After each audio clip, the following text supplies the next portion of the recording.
তো রাখা যাবে না, ব্যবসাও হবে না, ঘরেও রাখা যাবে না। সবাই মনে মনে ঘৃণা করবে আর দিল থেকে বরদোয়া দিবে, মরে না কেন?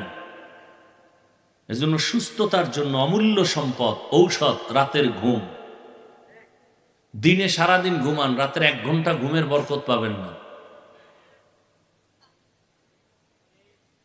তাও কিন্তু প্রথম রাতের ঘুম ঔষধ না, শেষ রাতের ঘুম ঔষধ না, মধ্যরাতের ঘুম ঔষধ। এখন আমি হাফিজুর রহমান বলতেছি, আপনার মানতে কষ্ট হয়, মোবাইলে আকাম টাকাম যাই দেখেন, আজকে গিয়ে একটু ভালো কাজ করেন, গুগলে গিয়ে সার্চ দিবেন টাচ মোবাইল দেখলে শরীরের কি কি অঙ্গের ক্ষতি হয়, ওখানে চিকিৎসা বিজ্ঞানীরা ডিটেল সব দিয়ে রাখছে। আপনি দেখে নেন, আমার কথা মানার কোনো দরকার নেই, আপনি দেখেন। আল্লাহ আমাদের সবাইকে হেদায়াত দান করেন। বৃষ্টির মাঝেও আল্লাহ পাক সুযোগ করে দিয়েছেন কিছু দ্বীনের কথা বলার জন্য, শোনার জন্য।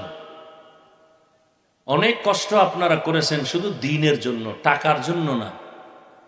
আল্লাহ কষ্টটুকু আমাদের হেদায়াতের জন্য কবুল করেন।